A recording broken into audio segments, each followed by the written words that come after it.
Te digo. Hola, buenos días.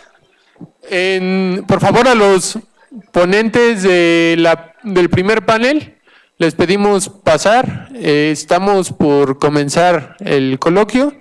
En alrededor de 2 minutos comenzaremos el primer panel.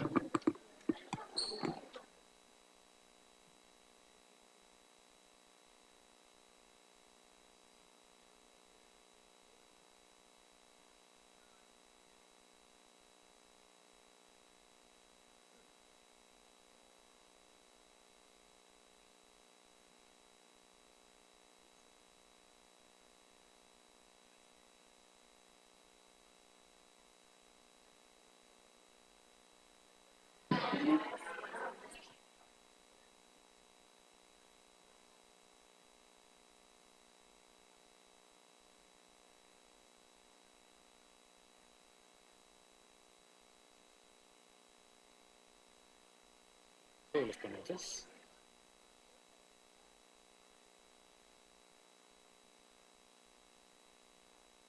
El panel estamos completos. Pues creo que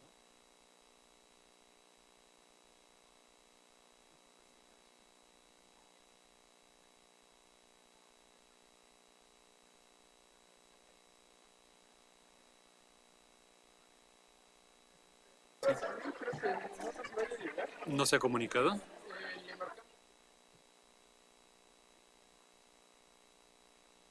¿De qué cambiaríamos el orden? ¿qué tal? Mucho gusto, Marco Reyes. Sí, mucho gusto. Perfecto, mejor, sí.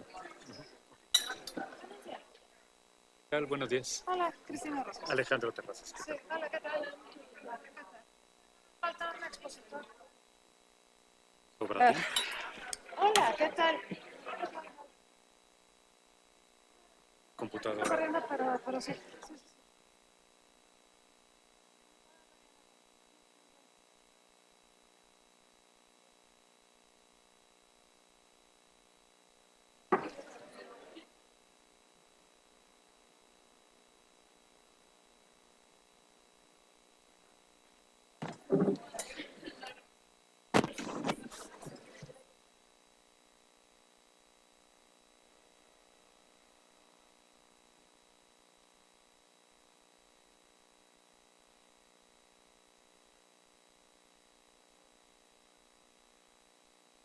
Solo una por uno.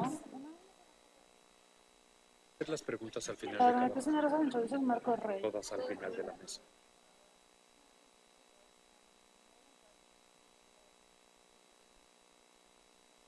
Está de terror el tráfico, como siempre, ¿verdad? A esta hora. Bueno, siempre en esta ciudad. ¿Cuál es la hora pico? Siempre. Sí. Es un horror.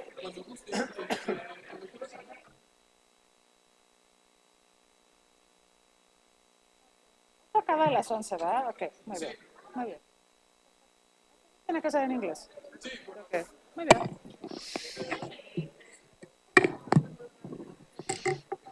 Buenos días, good morning. I'm Cristina Rosas. I'm going to be the moderator of this session. This session's name is African Perspectives of World History. I have to introduce the panelists. I believe each of you have 10 minutes for your presentation. And after that, we have a session of questions and answers from the audience. So first, let me introduce Marco Reyes. Marco Reyes is a political scientist from the Universidad Autónoma Metropolitana. He has a master and PhD on African Studies for the Asian and African Studies Center of El Colegio de Mexico, specialization studies of the colonial thinking and border epistemologies for the Center of Afro-Oriental Studies of the Universidad Federal de Bahía, Brazil, a full-time researcher, lecturer at the Academy of History and Contemporary Society of the Universidad Autónoma de la Ciudad de México, part-time lecturer at the International Relations Center of the Universidad Nacional Autónoma de México. His most recent publication is entitled Homosexuality in Africa, the Anti-Gay Law in Uganda, the Sexuality, Coloniality, and the Current Denying Mechanisms of the Simultaneity of the African Body and Sexual Practices. This was published in African Modernities, 2018. Please, the floor is yours. Welcome.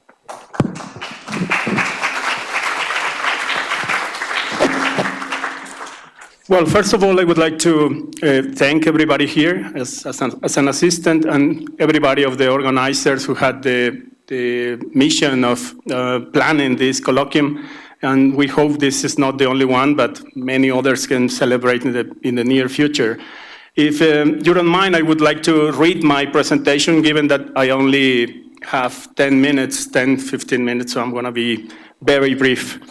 At the end of every traumatic historical episode, people must encourage a series of complex choices. What to do with the past, present, and future. This presentation looks forward to understanding how these complex choices have been solved in Rwandan post-genocide society and South Africa post-apartheid. What uses, misuses, and abuses have been made in the name of memory, victims, Ubuntu, and reconciliation. The memory boomers. At the end of the second half of the 1990s decade, the African continent experienced a couple of events with a lot of historical meanings. The apartheid regime came to an end, and the Rwandan genocide took place in Eastern Africa. Within the European context, a deep obsession with memory, wake up, sides with the nostalgia of a past that seemed to run away. Europe engaged in the practice of conjuration rituals in order to keep memory alive. It seemed that a new museum was inaugurated every second in Europe. There is a continuous call to look out and keep the memory, considering that it has fundamental rights and everybody must turn into memory militant. That being said, the so-called Gayso law edicted in October 2006 considered the denial of the extermination of Jews a criminal offense and therefore guarantee a 1-year prison term for anyone questioning the appropriateness of the term genocide to describe the mass killings of Armenians. Another French law of February 2005 enjoined the teachers to recognize the positive role of the French army abroad, especially in North Africa. In a European context where there exists a lot of assassins of memory, these laws can be considered as a tool to combat anti-Semitism. This aggressive tendency of wave of these defenders of the memory, fighting against those considered as memories or past killers, however, sometimes ends up in what Pierre Nora defines as a tyrannic memory, a tyrannic use of the past in order to legitimate the governments that take or hold power after a traumatic historical episode. Somebody should alert the custodians of this or that memory for taking history and memory as a political hostage. According to Valéry Rousseau, the work of memory is a central aspect of post-conflict societies. There are 3 possible choices after a traumatic conflict. The first one is emphasize the memory of the past conflict. The second one is conceal it. The third one is engage in the work of memory. That is the so-called le travail of the mémoire.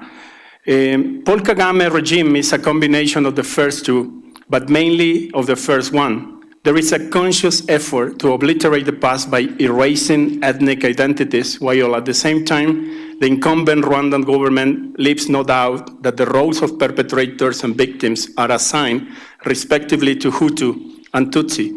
Hutu becomes the killer and Tutsi the ultimate victim. This handing of memory denied the status of victims to those Hutu who, even though they did not kill, were massacred so as to create a climate of terror. How can anyone speak of reconciliation when the exposure of skeletons has as its only purpose to remind the Tutsi that their own people were killed by Hutu? That is a tantamount tool to keeping the latter in a permanent position of culpability. The Rwandan regime presents continuously the peace as a common and widely accepted practice in Rwanda, but one might consider if this amnesia is something accepted voluntarily or imposed, producing something that Paul Ricoeur would consider as a thwarted memory.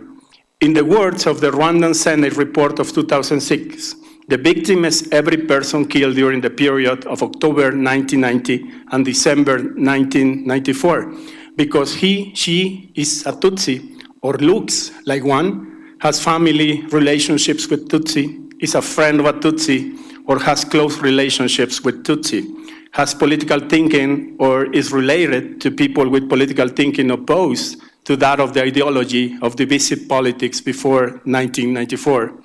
Pierre Nora's words can have a powerful echo for the historian of Rwanda, considering the legal and constitutional limitation placed upon post-genocide society. In the case of Rwanda post-genocide, what Romy Broman considers the logic of ethnicity is alive in the official messages relentlessly repeated by the Rwandan government. Every Hutu becomes suspect since his ethnic community is being held responsible for the genocide by the very same logic, only the Tutsis qualify as victims. Besides the above said, we have to remember that the crimes committed by the RPF were not limited to Rwanda. Tens of thousands of Hutu civilians were killed in eastern Congolese land between October and November 1996. However, trying to raise these points in Rwanda has become a dangerous activity, given that anyone can be punished for challenging the Rwandan constitution on issues related to trivialization and banalization of the genocide. To René Lemarchand, behind this repressive legislation looms the Paul Kagame determination to ban all references to ethnic identities. According to this rationale, there are no Hutu, Tutsi, or Tua in Rwanda. It seems that the Kagame regime considers the genocide to be the result of ethnic divisions, and accordingly, avoiding such divisions is the best guarantee of peace, even though these ethnic divisions are constantly present in the legal text or constitution. One thing is clear, under the present circumstances, any attempt to reevaluate the roots of the genocide becomes extremely problematic.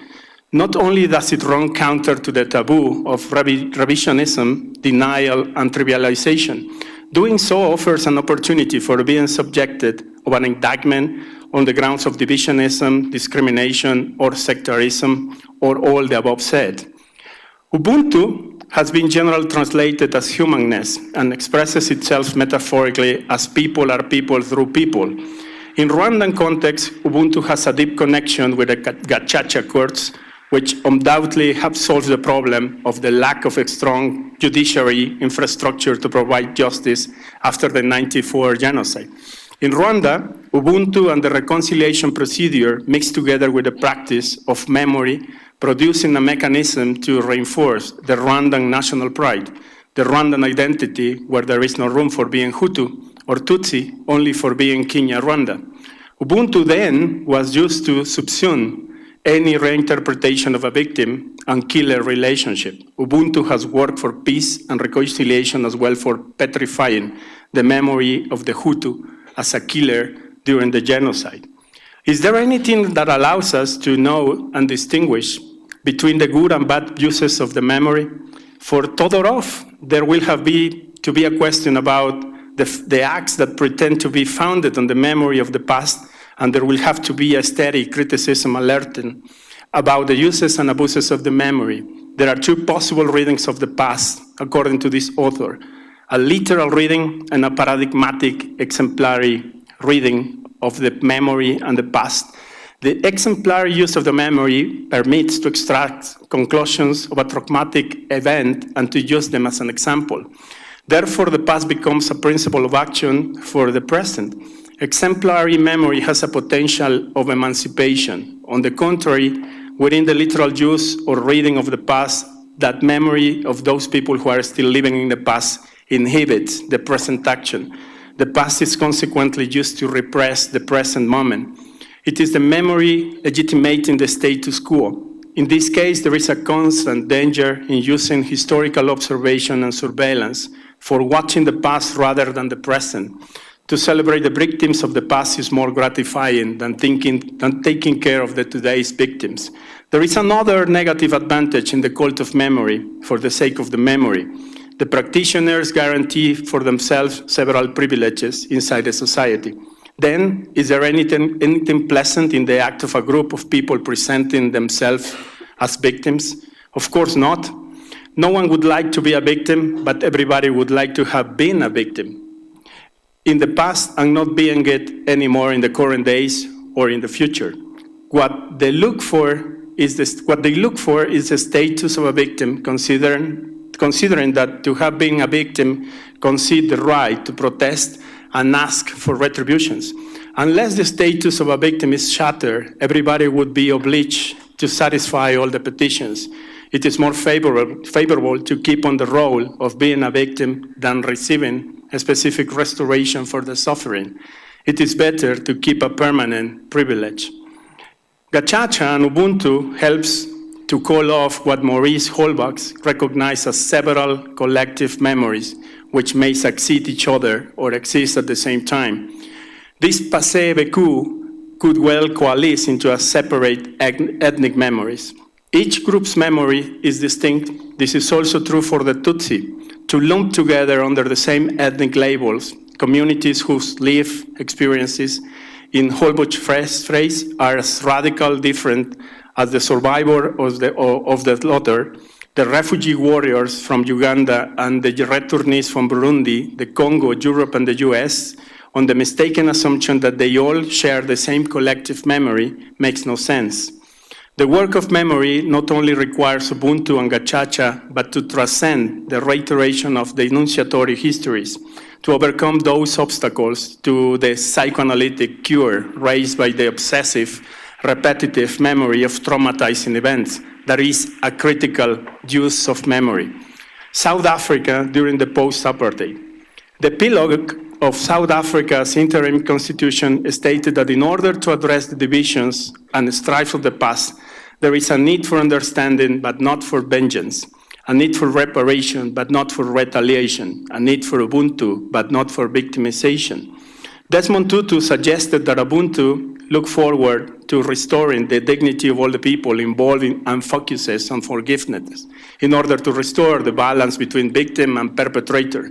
In order to reconcile victim and perpetrator, justice may need to be restorative rather than retributive. 25 years after the end of the apartheid, in the words of Akil Mbembe, many people in South Africa finally have brought the white supremacy down to its knees. But that doesn't seem to apply when it comes to condemning the extrajudicial executions of fellow Black Africans on the streets, just because they do not have the South African nationality. Furthermore, we can realize that there is probably more to race now in the 21st century than we ever imagined. New configurations of racism are emerging worldwide. Race, nation, and class are categories of exclusion acting almost everywhere. How do we create a world beyond nationalism and chauvinism? Racism, classism, and xenophobia have also shown resistance to Ubuntu and reconciliation tribunals. Some final questions. Ubuntu and Gacaca are not designed to operate the nation under the nation-state structure. Even more, using Gacaca and Ubuntu under this apparatus inherited from colonization might end up in the subsumption of the Gacaca and Ubuntu spirits to the matrix of colonial power and the reproduction of coloniality of power. Are we moving forward in the fight against racism and discrimination and therefore in the consolidation of social justice?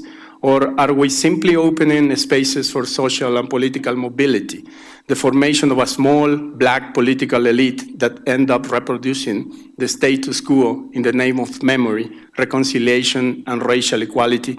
Is it possible to think of a colorful racism, of a colorblind racism that prohibits talking about ethnic labels but considers ethnic colonial divisions as synonym of murder and guiltiness?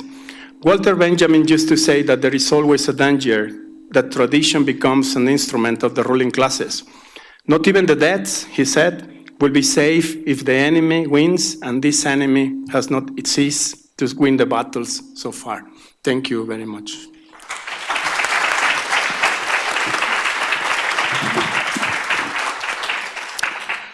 Thank you to Marco Reyes for this presentation on the dilemmas of national reconciliation in Rwanda and South Africa. The next participant is missing. I hope we can have him at some point during these presentations.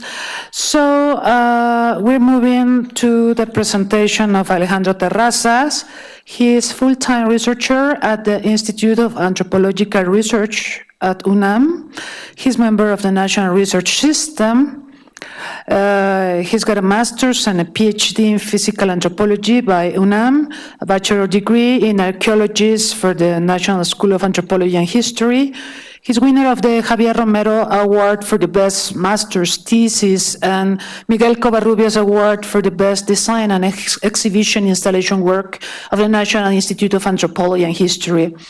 Paleoanthropologist and prehistorian, he has participated in research projects in the Rift Valley in Ethiopia, and Atapuerca, Abric, Romani, and other sites in Spain, as well as in Equatorial Guinea. He has coordinated archaeological projects in Sonora and Quintana Roo, Mexico, documenting the oldest settlement in America. He currently directs the project Early Population of Homo sapiens in the tropical rainforest of Equatorial Guinea, investigating the role of the African rainforest in the origin of our species.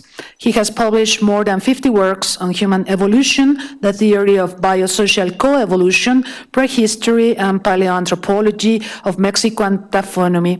Member of the Society of Africanos, archaeologists, his work focuses on the biosocial processes that have shaped human evolution, mainly in the African continent and America. Welcome, and the floor is yours.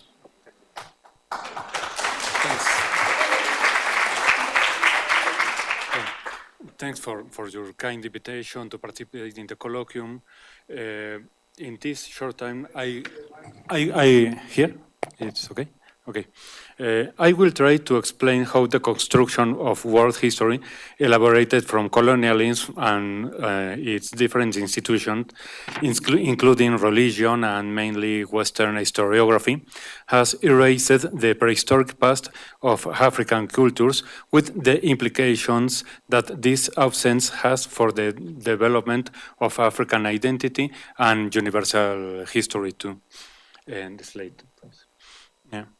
The history of Africa, as it is known in the West, has always been narrated by societies not originated in the continent, with the exception of Egypt, which had a writing system and institutions that were responsible for counting the events experienced by the dominant classes.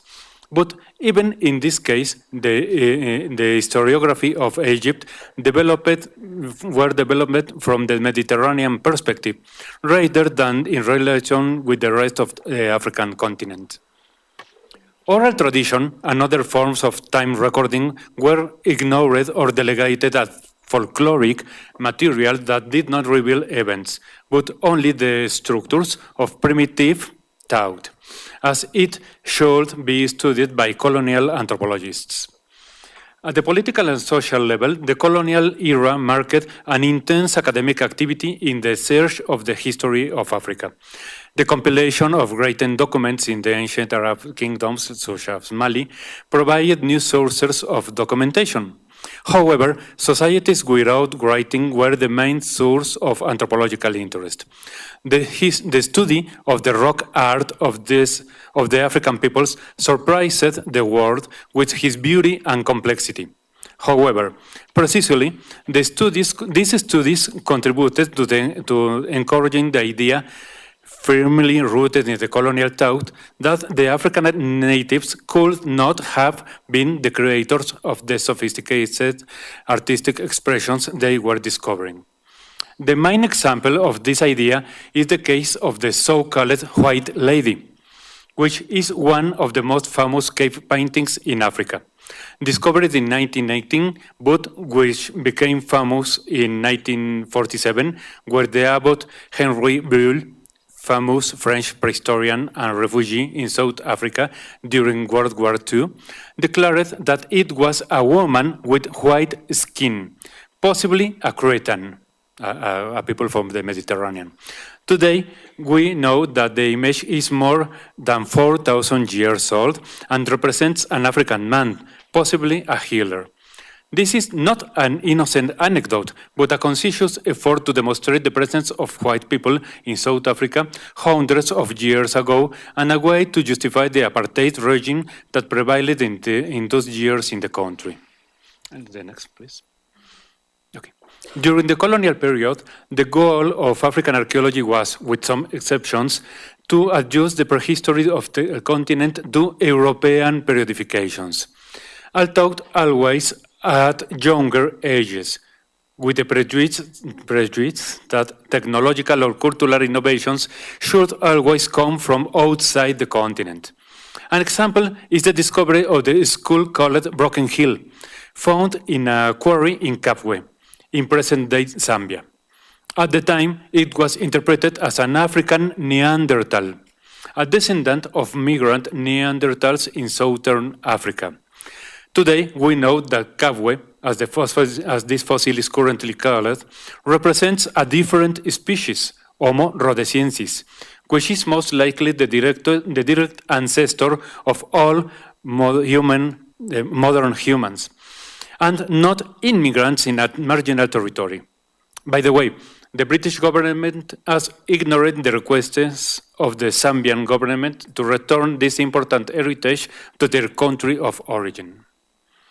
In this image, I show the map of Africa with a series of overlapping countries, just to demonstrate the real size of Africa and remember its enormous diversity. The next one. All the investigations of the last 4 decades confirm that to use what Darwin already wrote at the end of the 19th century. Africa is the cradle of all humankind. It is the place of origin of all human beings. Despite this overwhelming information, most of the inhabitants of Equatorial Guinea, where I do my fieldwork, still think that man was created somewhere in Asia, preferably near Jerusalem, and that Africa was populated by the descendants of Cam, a cursed son of Noah. The biblical account alienates the inhabitants of Africa from their own past and is one of the many ways in which religious ideas have been used to justify the domination of the continent by white-skinned people. Beyond this local anecdote, the Western Academy limited religious ideas of remarkable wealth and diversity in Africa to the scope of the so-called animism, in many cases denying that it was a fully developed religious thought, such as that of European or Asian societies. On the other hand, as part of the process of decolonization of Africa, some independent countries have encouraged the development of prehistory and paleoanthropology within the framework of a plan to create a national identity, such as South Africa, Ethiopia, Kenya, and Tanzania, which supports part of the feeling of national unity on the evidence that the origin of all humankind is found in these countries. In any case, the construction of a historical past is an important part of the identity development of many of the African countries. But it is important to return to the issue of the development of humankind in Africa. Next, please. In these images, we can see some of the main species of hominins, close relatives of modern humans, which have been identified, as well as the main sites where hominins have been found in Africa. For most of the prehistory, our lineage has been restricted to Africa, where the first characteristic that distinguishes use from chimpanzees and gorillas was developed, the bipedal locomotion. Indeed, in the equatorial forest 7 million years ago, a primate evolved that walked on the ground on 2 legs, from which we all evolved. Please. Here, we can see some aspects of the paleoanthropological investigations, in Ethiopia in this case, that have allowed us to reconstruct the processes of human evolution. Above right, we see the moment of the discovery of a dentition of Australopithecus anamensis of 4.4 million years ago. Above, to the right, a fossilized jaw of an archaic Homo sapiens, about 100,000 years old. below on the left, a deposit of elephant fossils of 6 million years, and lower on the right, tools of the Middle Stone Age made by archaic Homo sapiens of more than 100,000 years old. Although we tend to think that modern technology is the most important contribution to human history, which includes everything from space rockets and computers to writing and the wheel in a more remote past. All these inventions were possible only because they are based on a much deeper and more fundamental basis, developed slowly in Africa over more than 1 million years. Some examples are the consumption of meat, as an important part of the diet, which allowed us to develop our large brains that consume much more energy than those of other animals. Other example is fire, whose oldest evidence is in Africa, and that allowed to obtain and pre-digest more food, making the digestion easier, helping to develop the bodies and minds we have today. For these better-fed brains, complex technologies were developed that not only served as practical tools, but also involved a series of abstract concepts about work, but also about the person doing the work. The Acheulean, with its hand axis with double symmetry, balance, and harmonic volume, are an example of these symbolically mediated technologies. But undoubtedly, the most important thing about dominization in Africa is that human societies, based in cooperation, founded in social communication, first emerged. That is, with the emergence of abstract and symbolically mediated language, hunter-gatherer communities were able to think of abstract concepts, not directly linked to their environment. By imaging concepts, they could create things they never had seen before. They could plan their actions more efficiently in the future, and they could reflect on their own nature. This process begins to be visible 600,000 years ago, but by 300,000 years ago, it will generate the evolution of our own species, Homo sapiens. The evidence of this complex, abstract, and symbolic thought is expressed in the appearance in the archaeological context all around Africa of funeral practices, use of ochre color in ritual context, development of complex instruments of bone, wood and stone, ornamental objects of shell, ostrich egg, and stone, etc. Apparently, Homo sapiens evolves more or less simultaneously throughout the African continent, which is held together genetically and culturally through large networks of exchange of ideas, technologies, and reproductive partners, large-scale exogamy. The same system of movement of people and ideas through migration and simple flow of individuals from one group to another allow our species to leave Africa, first more than 100,000 years ago, and then more intensely, with populations more numerous, 60,000 years ago, colonizing new ecosystems and, in some cases, joining local human groups, such as the Neanderthals, with whom we share 2% of our genetic material, or the Denisovans, with whom the groups from New Guinea share genes too. The migratory movement will reach, for the first time, the most distant continents, such as Australia and America. The modern world simply would not exist without the cognitive and social development that occurred in Africa from 300,000 years ago until the end of prehistory. To recap, we can say that the first interpretation of the history of Africa as a place outside the grain processes of humankind not only deprived this continent of a positive perception of itself, but also led all of humankind to a false conception of their past. The denial of the prehistory of Africa as a central stage of human evolution served, likewise, as a form of justification for colonial domination. As a consequence of this colonial domination, Africa is currently a member who plays with disadvantage in the dynamic of globalization. But much more seriously, the interventionism of Western countries continues to directly affect the political, economic, and social life of the African continent. Reflective on the migration of people from Africa to Europe or other parts of the world, we must realize that this is a phenomenon that happens permanently since prehistory, almost for 2 million years ago in the past. The current migratory phenomenon is nothing more than the last episode of a continuous process of population movements in which the recipient countries have also benefited from the arrival of new people.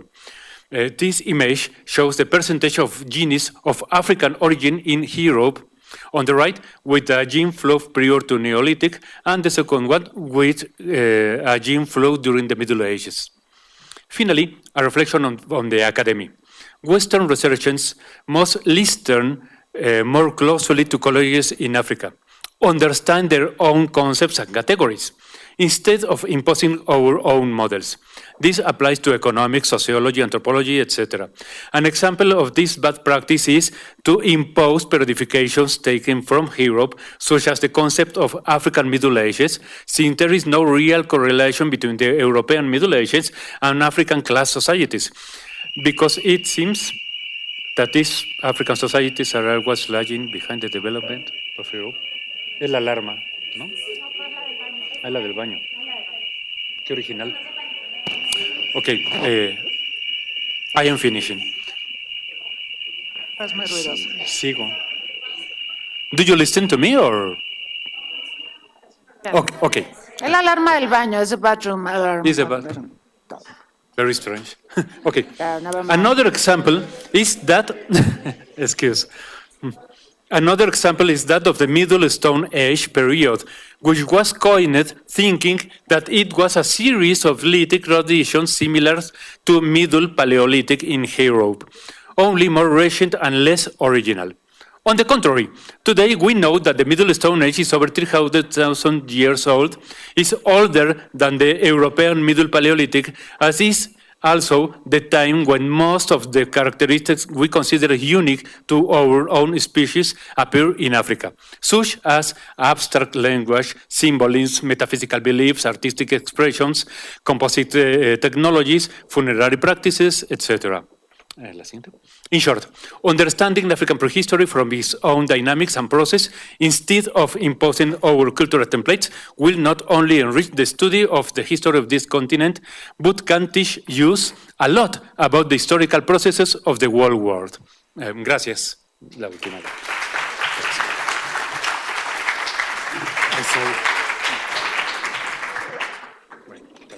Thank you. And we're happy to announce that, I don't know how to do this. Yes, I'm happy to announce that Mr. Asami Ubarri is here. So we're going to say a few words about his curriculum. He was born in Mali. He has a master's and doctor's degree in international relations at UNAM. He is also an expert in Spanish by the University of Conakry in Guinea. He also has studies in law by the University de Oriente in Cuba. He has participated in the sessions of the Commission Cuba-Guinea in Havana. He has expertise at the Embassy of Guinea in Havana. And he has been professor at Tecnológico de Monterrey, Campus Estado de México. He has carried out different activities as academic at the CESNAV, Centro Superior de Estudios Navales. And he is also a member of the admission commission at the postgraduate doctorate at this faculty at UNAM. So the floor is yours. I believe you have a presentation, but I think they're working on that to make it available. Thank you.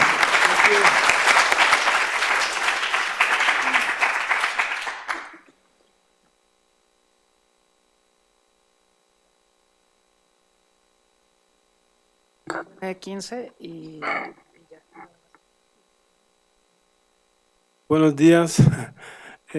Gracias y disculpen por un poco de retraso. Yo vengo de lejos, vengo del Estado de México, atrás de Texcoco, por allá, entonces era un poco temprano para mí, pero bueno, aquí estoy. Y desafortunadamente yo estaba preparado para 30 minutos y entonces ya me informan que tengo solo 15 minutos. Porque sus conocimientos fueron propiamente africanos. Los grandes filósofos, principales filósofos griegos, todos estudiaron en África. Los teoremas que sean de Arquímedes, que sea de Pitágoras, todos los egipcios lo habían desarrollado. Y Teófilo Benga dice prácticamente Europa no creó nada hasta los siglos que llamaron hasta la época de la modernidad, que algunos la ubican desde 1492, que todo el resto lo habían tomado de los africanos de Egipto y de Mesopotamia y de los chinos. Los chinos también tomaron bastante de ellos y de Indias. Y esto lo que saben que es prácticamente es así. Y entonces, esto es una muestra de filósofos griegos que estuvieron en África. Tal vez el primer matemático europeo estudió en Egipto. Estoy hablando de 4.000 años antes de Cristo, para acá. Las pirámides y otros logros empezaron desde 5.000 años, pero estos estamos hablando de desde 4.000 años antes de Cristo para acá. 25 años en un país no es para hacer turismo. Pitágoras pasó 25 años ahí. Platón 13 años. Todos estuvieron ahí. No era para enseñar, porque en aquel momento, 5.000 años antes de Cristo, no había nada en Europa. Era para estudiar. Esos son algunos muestras de papiros que se han encontrado, que se han diseminado en el mundo, también dentro del mismo Egipto, los jeroglíficos, las bibliotecas, etcétera, los museos, pero también están en Gran Bretaña, están en Francia, están en Alemania, están en Rusia. Esos papiros que encontraron que demuestran la cientificidad que tenían esos pueblos 4.000 años antes de Cristo, mucho antes que Europa. Eso van a encontrar todos esos temas, geometría, trigonometría, aritmética y la álgebra. Todos esos los egipcios habían desarrollado eso, los inventaron. Después los árabes van a darle la forma actual que tenemos y son ellos que lo van a llevar a Europa. Eso en términos de astronomía, son papiros que tratan de temas de astronomía. 4.000 años antes de Cristo, los egipcios sabían pronosticar de manera precisa un eclipse solar, un eclipse lunar. Eso, a ver si es brujería. Y el calendario, también tuvieron su calendario desde 4.236 antes de Cristo. Claro que sí, en Mesopotamia ya había uno, pero el alcance y la profundidad y la precisión hace la diferencia. Y hasta Julio César, cuando quiso reformar su calendario no tenía experto en aquel momento en Europa, tuvo que buscar en Egipto. Entonces no voy a retrasarme mucho con esos papiros porque al final me van a decir que el tiempo se me está acabando, ya he introducido hacia dónde va el tema. Y la escritura también viene de Egipto. Claro que nos van a decir que son los griegos que inventaron eso, pero lo que saben que los griegos lo tomaron de Mesopotamia. Discúlpame, de los fenicios. Fenicia, estamos hablando del Líbano actual. Y el alfabeto mesopotámico se quedó solamente confinado en el sur de Irak, no salió de ahí. El que llegó al Líbano fue el egipcio. Entonces, los griegos tomaron de los fenicios y los fenicios tomaron de Egipto. Entonces, Obenga del Congo explica, dice, prueba de eso es esta. El alfabeto griego, alfa, beta, gamma, delta, vienen del alfabeto fenicio. Alfa, alep, beta, bet, gamma, gimel, delta, Dalep, etcétera, etcétera. Entonces lo que hicieron los griegos es tomar solamente la primera letra del alfabeto fenicio. Y el alfabeto fenicio, como les he dicho, viene de Egipto, de África. Y esto,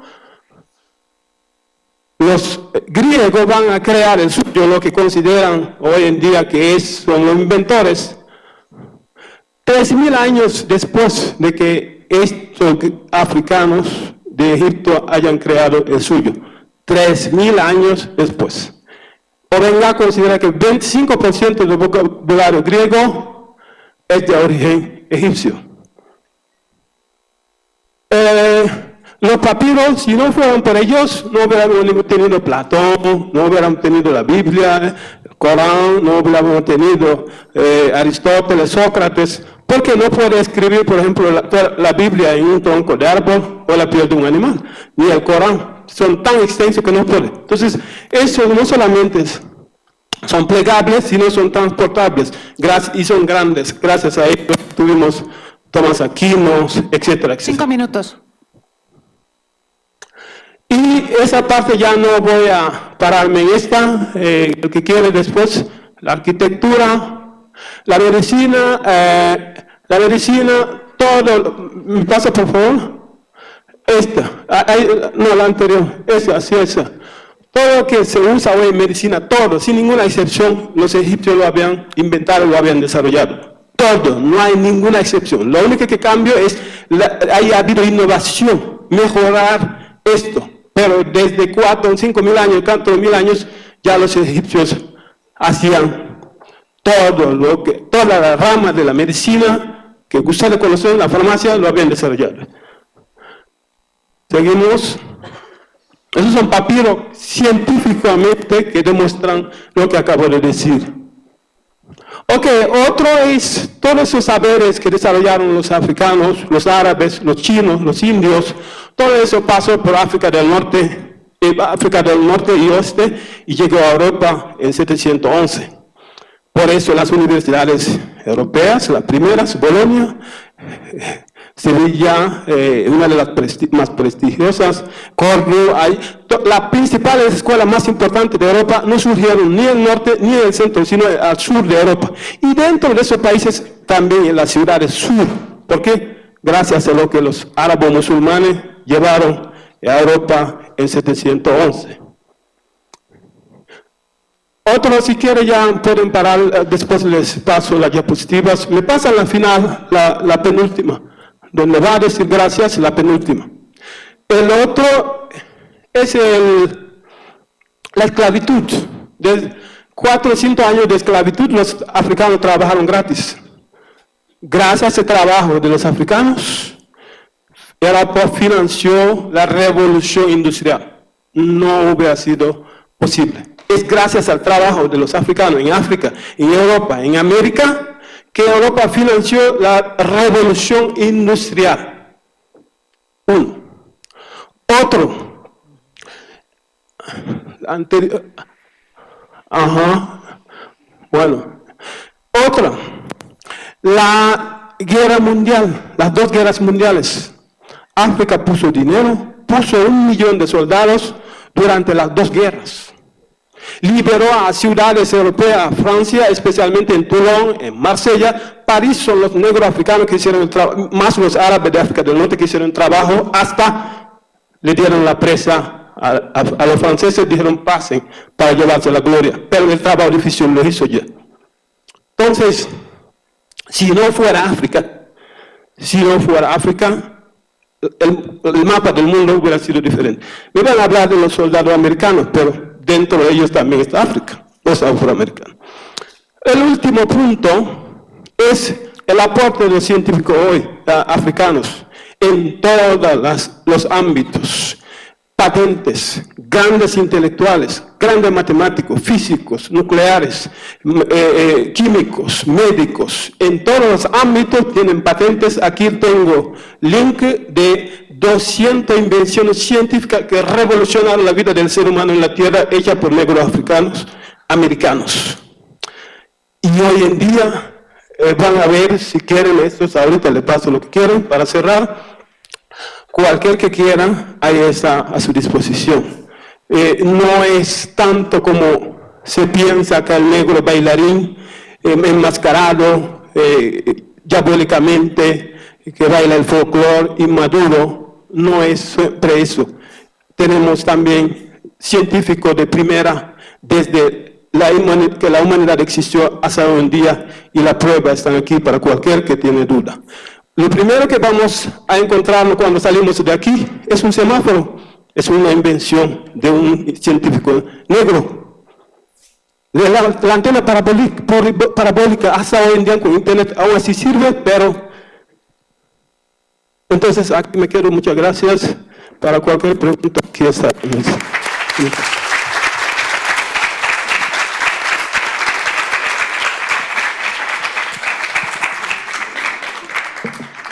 Gracias, Professor Barry. Thank you, Mr. Barry. I think we ran out of time. We have time for questions or not?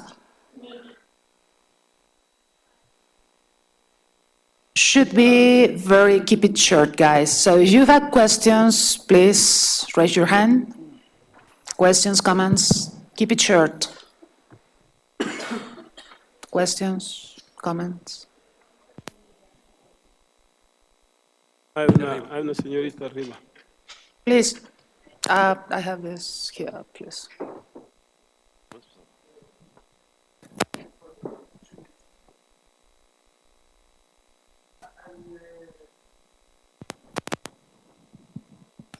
Could you say your name and where you're from, please, for the benefit of the audience? I did not say my name. Okay. My name is Dennis. I'm from South Africa. Okay. Thank you. Welcome. Thank you.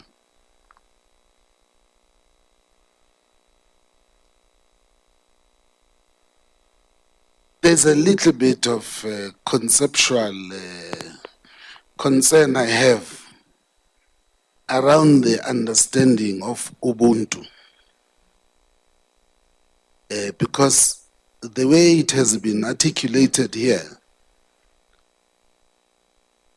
none of us who have grown up with the concept of Ubuntu would recognize it.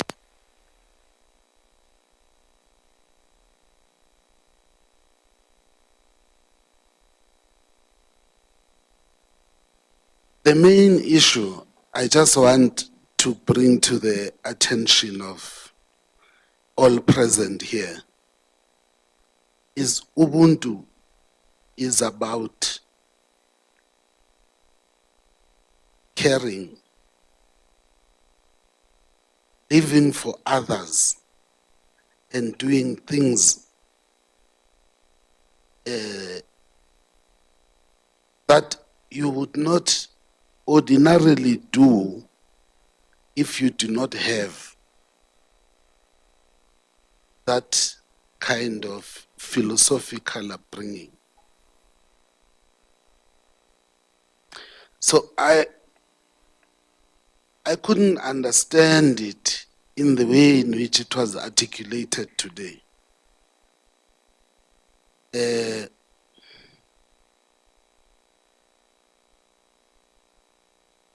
South Africa was called a miracle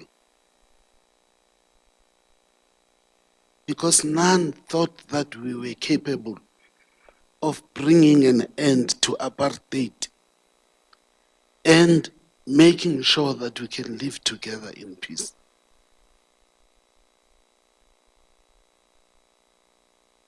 It hurts me to hear that criminal activities that are taking place in my country are now being attributed to be the degeneration of the philosophy of Ubuntu. 2 foreigners were killed. 10 South Africans were killed.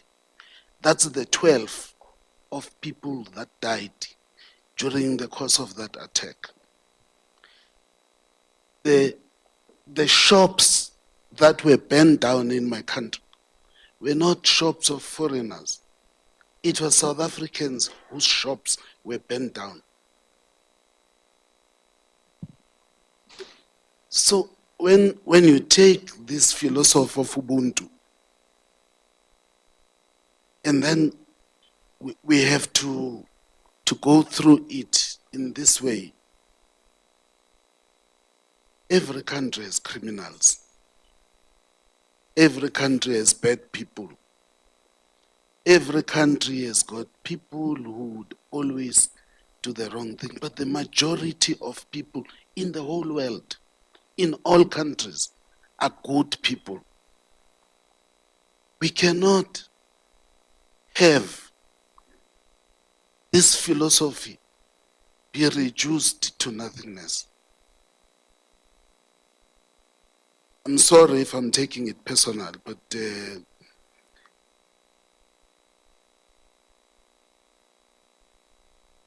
I am not following its logic, and I'm not in agreement with it.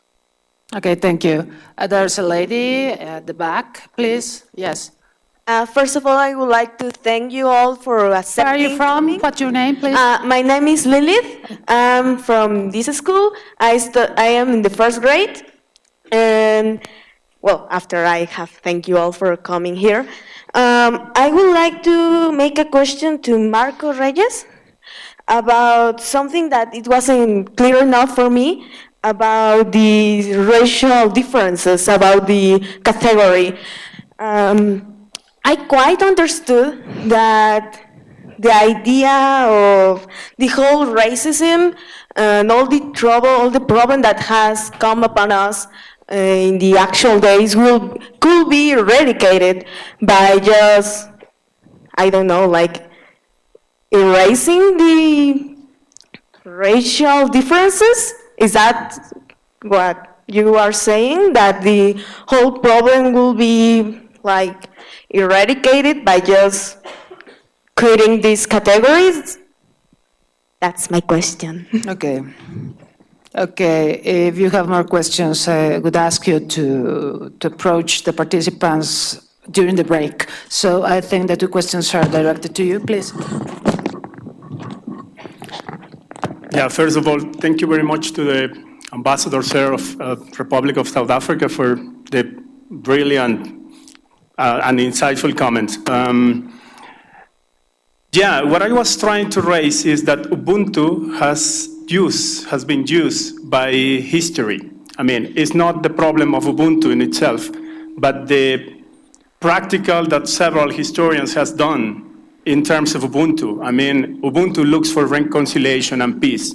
I do not exist unless somebody else exists as a whole bunch of people. But that isn't working in an empty space. Ubuntu is working, as I was saying, inside the nation-state paradigm. Therefore, Ubuntu has been used to legitimate the nation-state in the case of South Africa and in the case of Rwanda.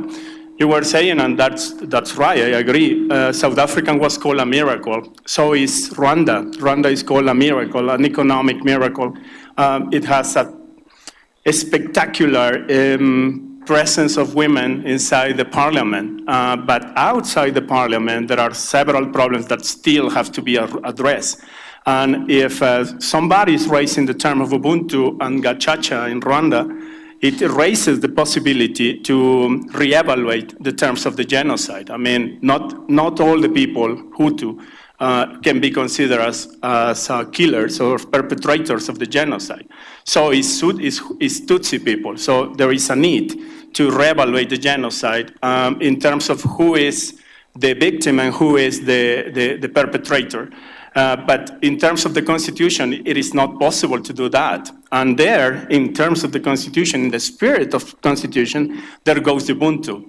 And Ubuntu, in the case of South Africa, is not bad in itself. It's the main problem is how the political power and how the many different classes and how many different nationalities, Arab, Indian, Congolese, you were saying there were like 5 or 6 killings in 2015. That's right. But we cannot say that, and today, 2019, but if we see the whole process of people killing just because they hold that another nationality different from South Africa, that is precisely the main problem. Ubuntu is behind that. And so we have to consider that South Africa is not as a miracle as we can normally can be understanding. Rwanda is also the same thing. I was saying in the second commentary or the second comment, race, nation, and class, and that goes also to South Africa, are categories of exclusion. I mean, I can hold myself as a Mexican, but at the same time, if I hold that identity, I am segregating someone else. I think that Ubuntu can be considered, and that would be a very good challenge for powerful leaders inside the African continent today. I think they could readdress the meaning and concept of Pan-Africanism, and Africa without nation states, and there holds the potentiality of emancipation of Ubuntu as a concept of liberation, not as a concept legitimating something that is not coming from African soil, and that is the nation state. That is what I would say in the couple of minutes that I have on my own. Thank you. We thank you all the participants, and we are having a 10-minute break. Thank you all.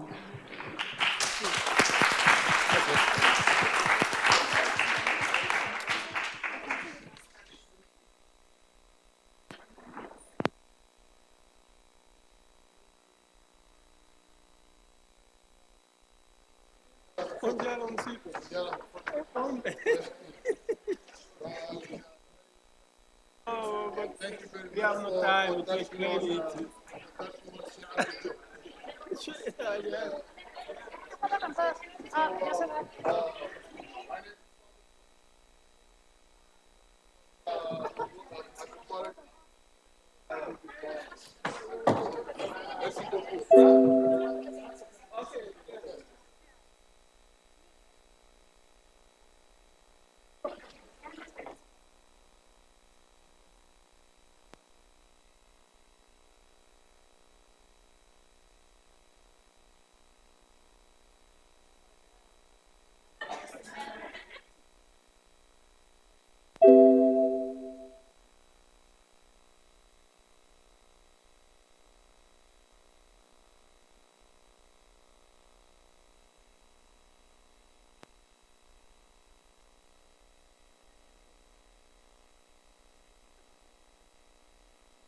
Siempre se arregla lo del tiempo y estar al laboratorio lo que hace ya. Gracias. Pero pues.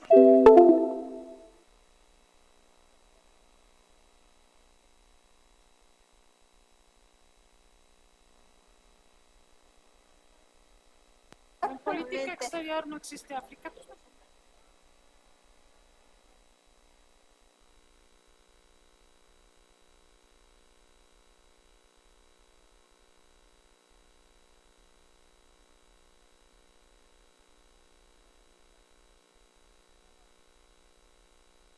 I sit here, then I can just do it.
Yeah, the difference is fine.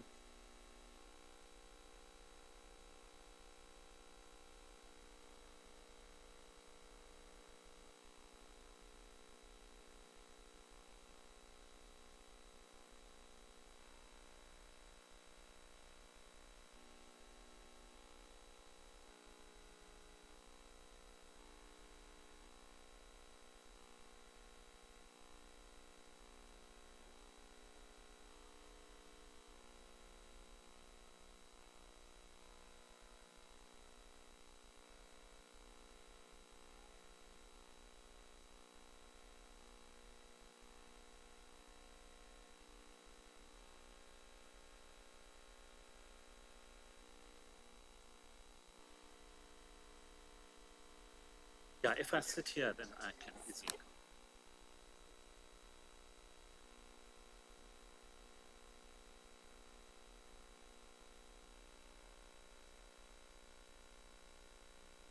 Hi, my name is Irving Rickman.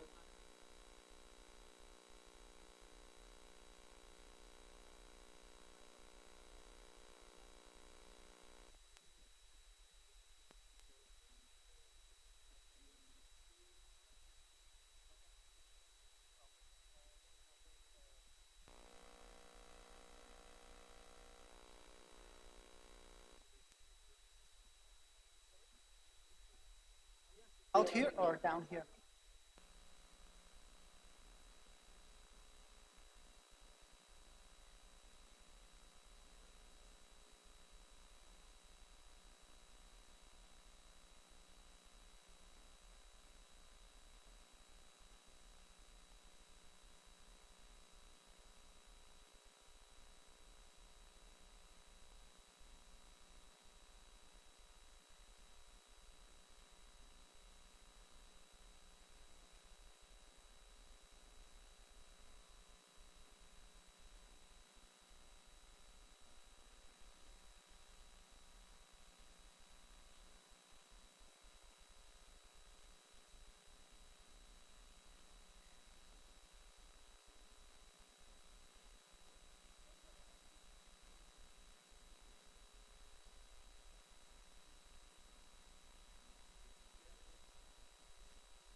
Good morning. We will start with the panel.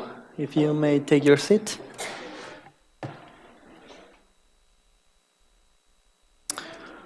Welcome you all to this second panel of the first African Studies Colloquium, Africa in the 21st Century.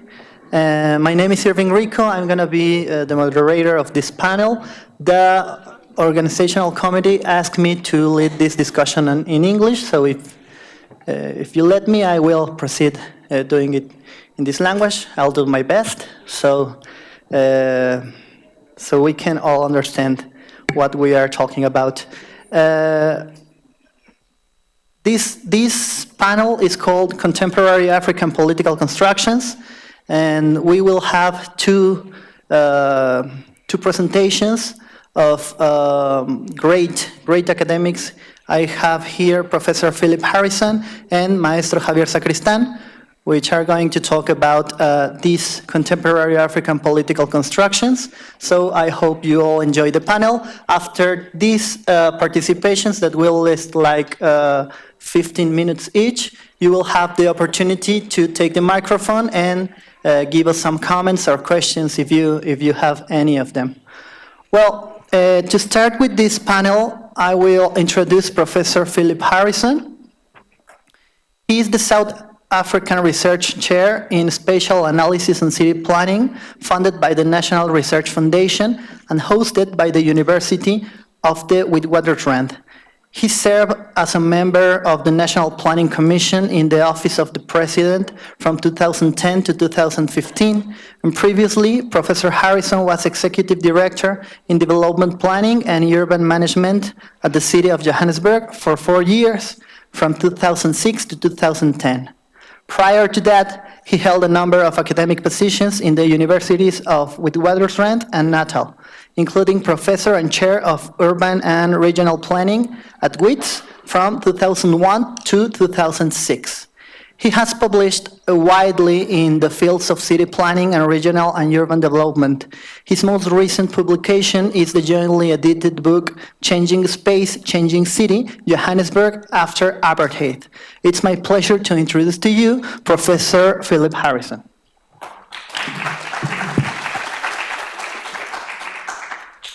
It's really wonderful to be here.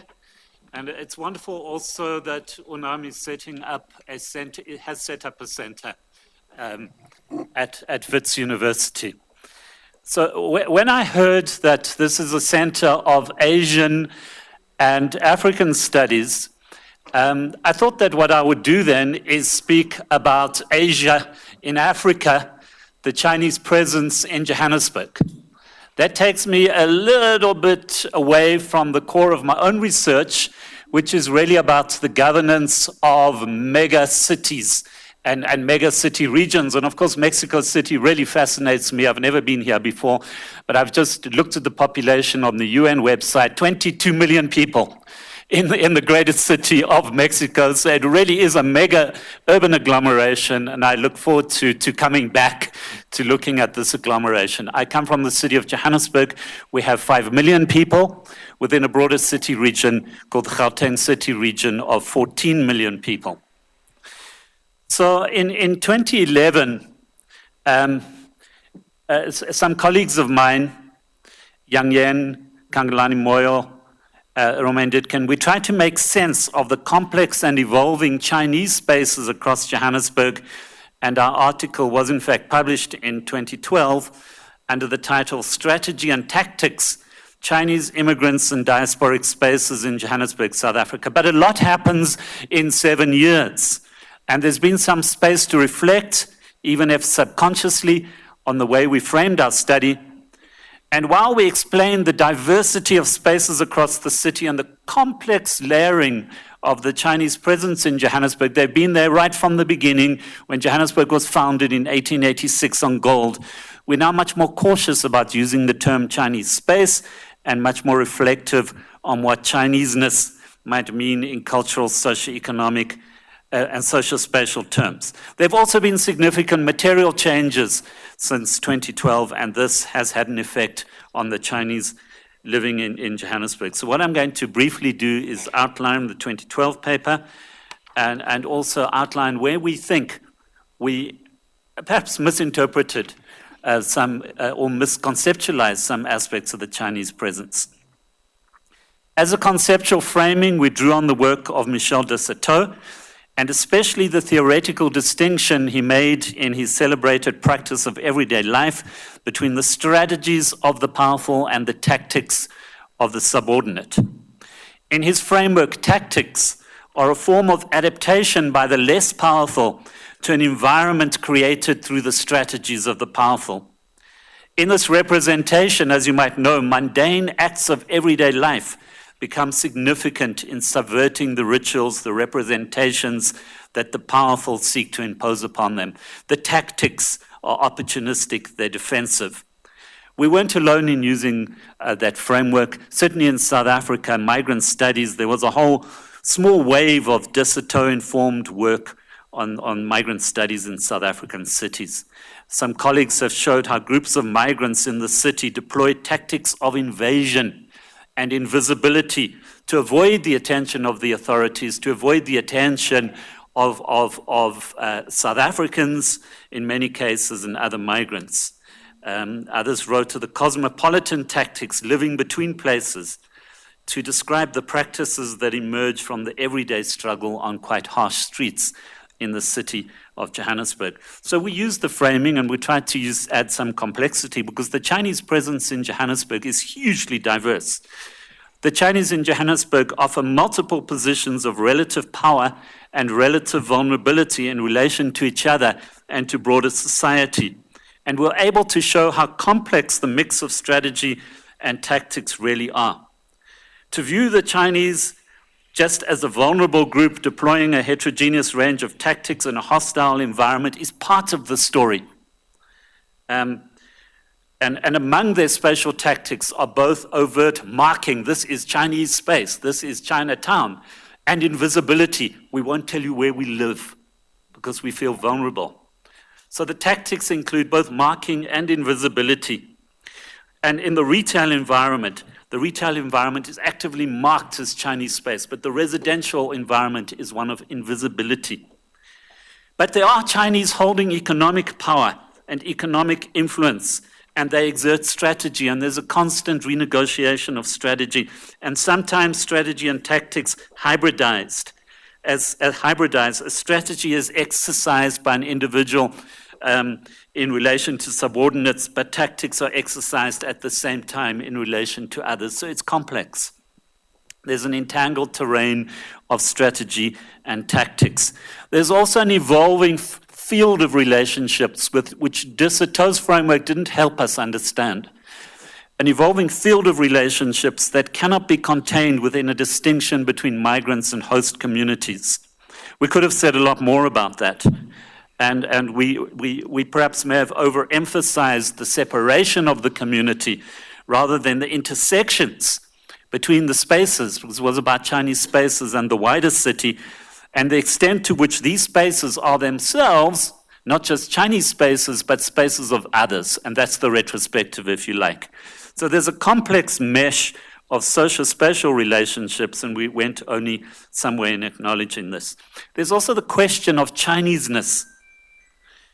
We did emphasize how differentiated the social-spatial configurations are, but we do wonder now about the value of a single concept, a singular concept, such as Chinese, to refer at the same time, for example, to a vulnerable, financially indebted, small Chinese trader from a village in Fujian province in the south of China, and there are many of those in Johannesburg, who has no knowledge of English or of other local languages, occupying a semi-formal working space in one of the Chinese malls, and using the same term to refer to a 5-generation South African-born descendant of late 19th century Cantonese immigrants working now as a high-end, high-level professional and living an upper-middle-class suburban life in the city, or a high-level businessman or businesswoman on a 2-year contract in Johannesburg from Beijing, Shanghai, or Shenzhen, working for a state-owned enterprise such as China Railway or Huawei or ZTE.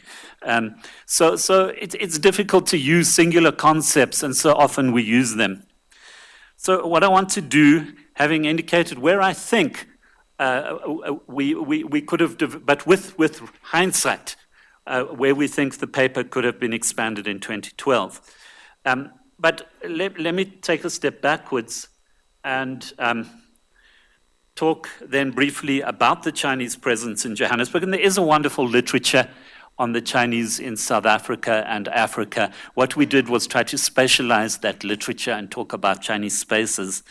And the literature gives a historical and sociological account of the layering of the Chinese presence of the Cantonese migrants of the late 19th century, of the 60,000 indentured workers from the north of China who were brought to in the early 20th century to restart the mines after the South African War, of the Taiwanese who arrived in the 1980s as industrialists, lured by incentives by later apartheid South Africa, the first wave of mainland Chinese immigrants in the 1990s from the big cities, Shanghai, Tianjin, Wenzhou.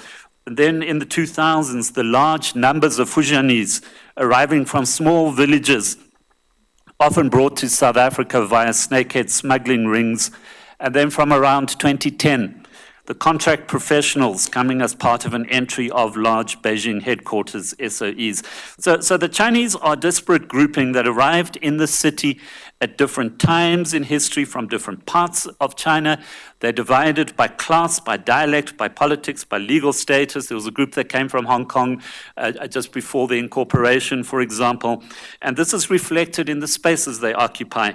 And so we explored the extent to which these diverse groupings of Chinese are represented in various enclaved or dispersed spatial forms. And there's a bit of a stereotype. The Chinese always live in enclaves, but about half the Chinese live in dispersed spatial forms.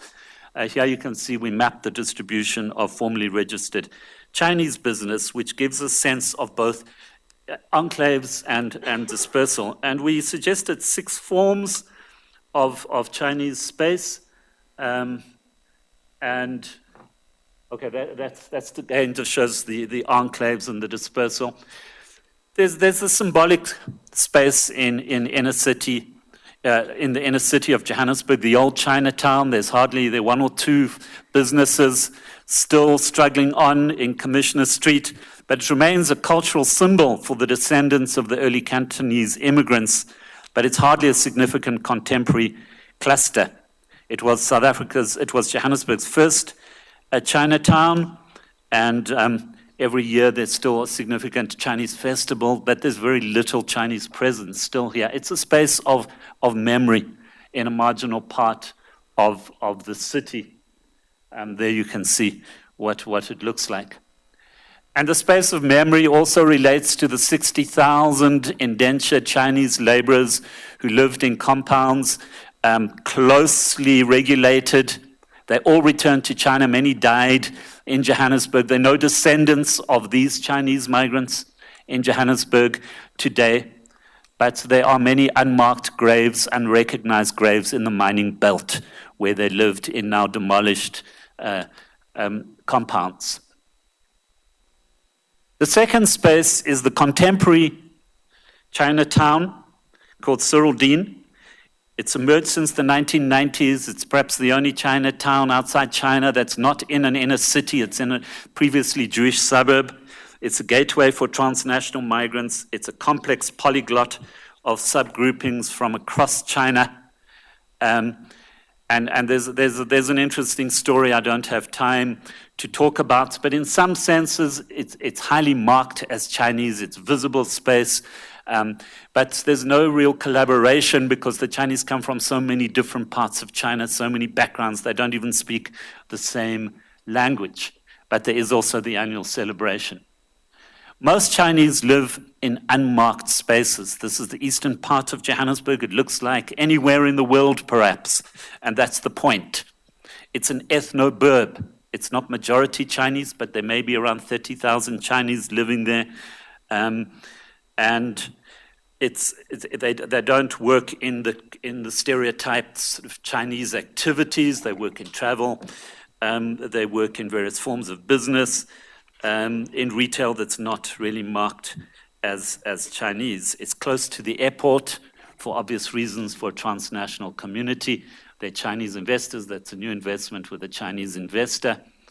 And then what is extraordinary in the case of Johannesburg are the China malls.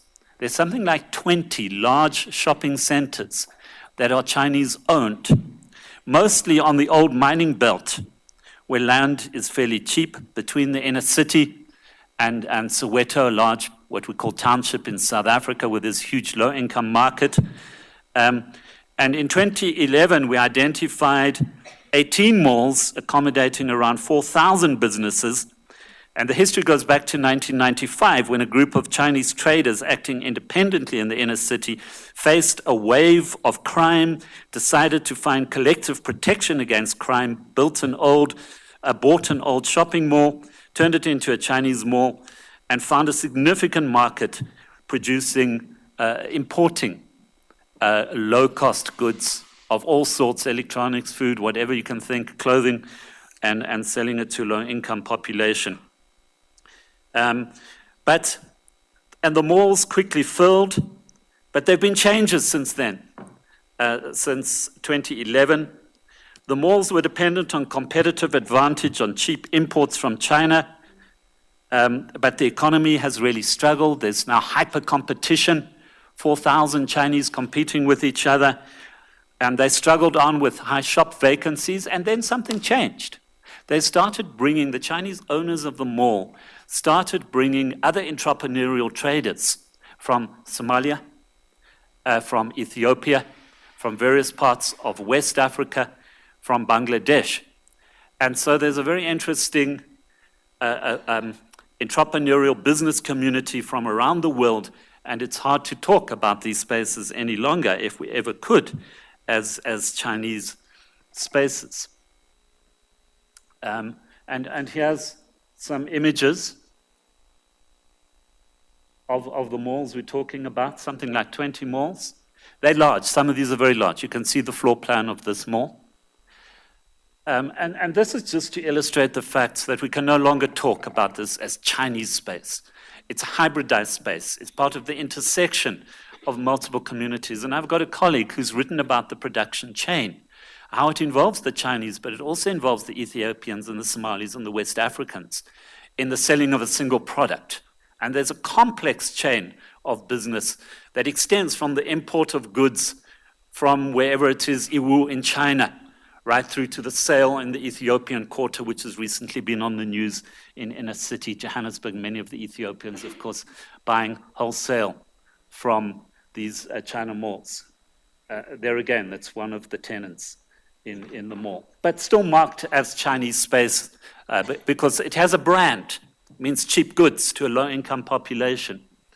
And it's a mixture of wholesale and retail. And then another space is in the corporate center of Sandton, high-end financial business center with corporate headquarters. And so the new wave with the rise of the Chinese state in Africa, a cluster then of Chinese SOEs in Sandton with quite wealthy Chinese immigrants on contracts between 3 months and 5 years, living in what is not really an enclave because the Chinese don't dominate Sandton, but they have a significant presence.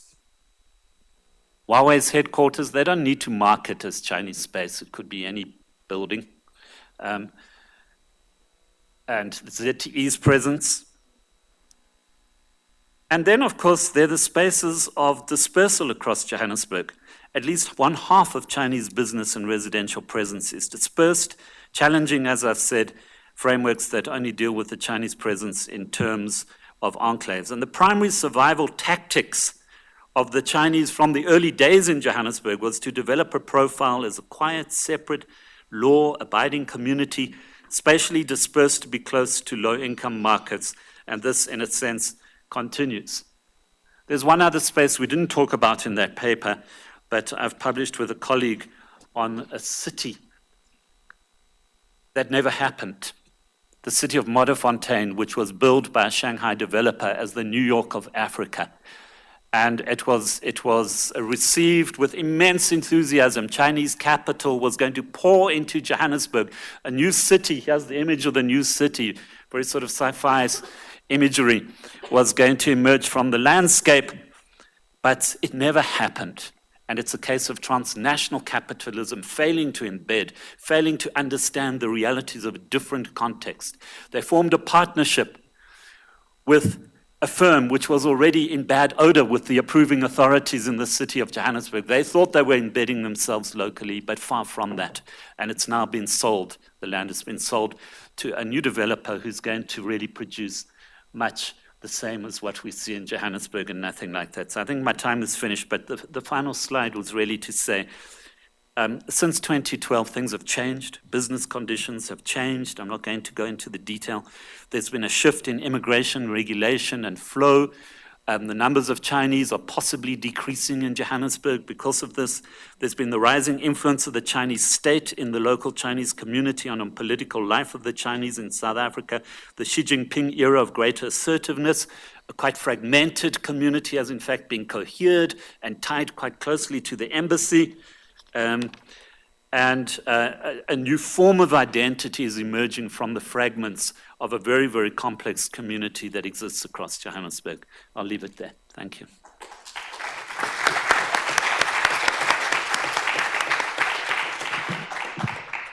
Thank you very much, Professor Harrison. I think this interesting special analysis of Johannesburg lead us a lot of questions. How we rethink this Chinese space, rethink it not just as a homogeneous and unitary space, but a space with cultural and identitary differences in this speciality, and how we learn it as a hybrid space with a cultural and identitary mix of a special production. I would like to ask you, Professor, if I may, how is Johannesburg and how is this speciality dealing with gentrification, with social expulsion in this urban space? I leave it here to the question time after our next participant. And now I am honored to introduce to you Javier Sacristan. Javier obtained his master's degree in African Studies with the investigation, a historiographic revision of the Mau Mau Rebellion, and his bachelor's degree in history with the study Weapons in Power, Violence and Nationalism in the Amin's Government. He works in the university program of studies on Asia and Africa, which, by the way, is the institution that held the organization of this colloquium. And he collaborates with the digital magazines Heraldos Negros and Rebellion. Today, Javier will present us the presentation Ni Uhuru, Mau Mau, and Kenya.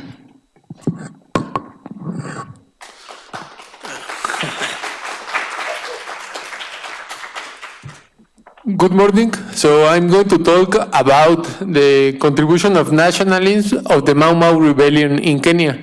In order to do this, I think it's important to make a small introduction of what is the Mau Mau Rebellion.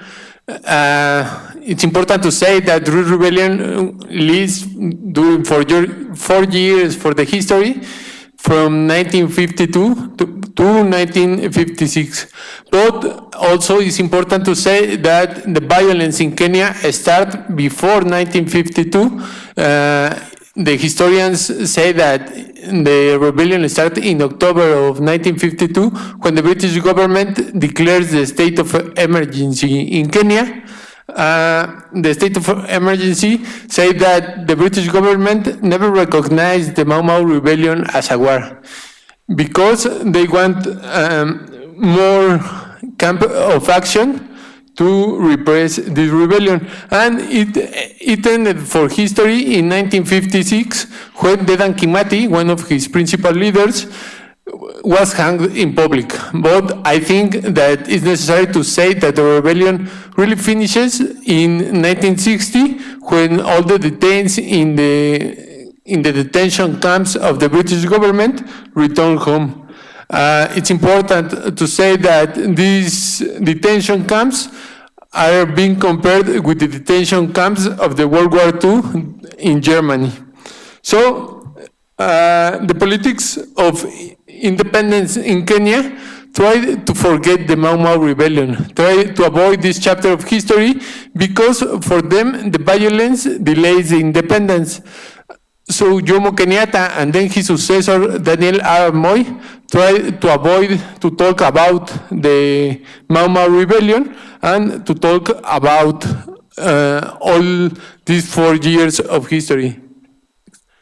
So it's important to say that the Mau Mau were not asking for independence. They were asking for their lands, for the return of their lands. After a lot of Kenyans return of the Second World War to Kenya, they think that they will be treated as heroes, as the British Army, but they returned to see and to find that they didn't have any land, that the land that was of their family and that was being from them generation to generation was not more for them to work and to be related with.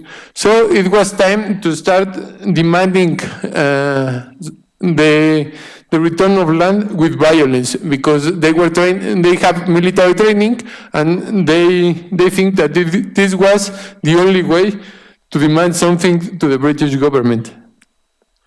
So it's important to think why Jomo Kenyatta and Daniel Arap Moi didn't achieve the objective of forget the Mau Mau rebellion. The Mau Mau rebellion gave pride to a part of the Kenyan society. The Kenyan society after this rebellion was divided between loyalists and the Mau Mau rebels. The loyalists were those who fought with the British government, and it's important that we have to recognize this rebellion as a civil war because only 16 British officers died during these 4 years of rebellion, and a lot of Kenyans from the loyalists and the Mau Mau rebels died.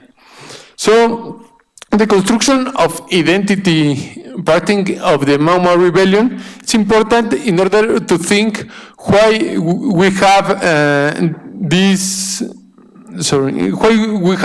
parts of history in this chapter. The ethnic and political division was centered in the Gikuyu ethnic when all the Mau Mau rebels were, and it's important also that this ethnic was the ethnic in power after the independence. The Gikuyu were asking for power, security, and integrity during all the history of the colonialism, and it was until the Second World War that they demanded with violence. As I was saying, it was when they had this military training, when they think they can confront the British government. The Black Burghers, Franz Fanon, and all this group that after the independence will be in power, Jomo Kenyatta and all this group that after independence will be in power, thought that the only way was a political fight, and they felt betrayed by the masses when they were demanding all with violence. It's important because Jomo Kenyatta was the face of the rebellion, of the political rebels for the British government. So Jomo Kenyatta and his group went to jail during all this rebellion. And it's also important to think here of the history in Kenya. It was in 1922 when Harry Thuku demanded for the respect of the Gikuyu traditions, and he ended in jail. He was demanding all this without violence, and he ended in jail.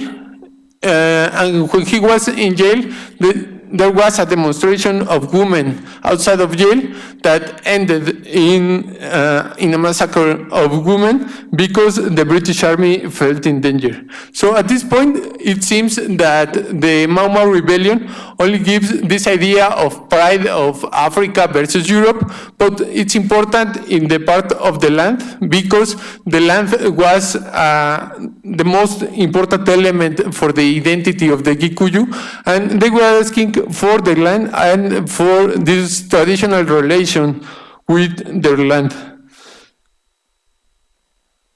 So we have two elements here, memory and identity. The memory is the one that constructs the identity, and it was because of this that Jomo Kenyatta didn't want the Mau Mau rebellion in the memory, because it will give the Kenyans the pride and the idea that they can rebel to the authority for asking something. And Kenyatta and this black elite in power was trying to get richer, and they had the independence of Kenya after a negotiation with the British government guaranteeing the security of the white settlers. So the fight for land and freedom that was developed during the Mau Mau rebellion was important because they had this idea of the land for the Gikuyus. Kenyatta said that they made a lower the independence, but it was after 1956 when Kenyatta get out of jail, when he started to negotiate the independence of Kenya with the British government, making the security of the white settlers that will stay in Kenya after independence a guarantee for them, and they will stay with the lands. There will be no agricultural reform after the independence of Kenya, so Kenyatta didn't want this idea of pride and rebellion in his government. A lot of those who tried to rescue the Mau Mau rebellion ended in jail and were tortured. It's important to talk about the history of Jomo Kenyatta during the Mau Mau rebellion. After the state of emergency in 1952, when he entered in jail, he started to talk to the British officers in this jail, and he started to get some privilege. This was the first clues for the British government that he wasn't the leader of the Mau Mau rebellion, even though he didn't accept it or deny it. He didn't deny the Mau Mau rebellion because he will need to legitimize his political action after this rebellion. So he started to be the cooker of the jail. He never did forced works in jail, and in there he met the General China, one of the betrayers of the Mau Mau rebellion. And when the independence arrived, he said that it was time of Uhuru Nakasi, independence and work. But it was time for independence. The independence was submitted to the United States government. He had a lot of military bases in Kenya. And also the idea of work wasn't for the politics, was for those who fought in the Mau Mau rebellion. They hasn't the land, but they have to work it, and they have to be still exploited.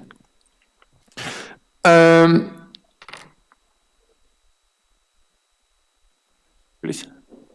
So it's also important here to recognize the paper of Ngugi wa Thiong'o in the construction of nationalism in Kenya. Ngugi wa Thiong'o was an important African author, and he wrote a lot of novels and theater plays to talk about Kenya and to talk about the Mau Mau rebellion. His family was involved in the Mau Mau rebellion.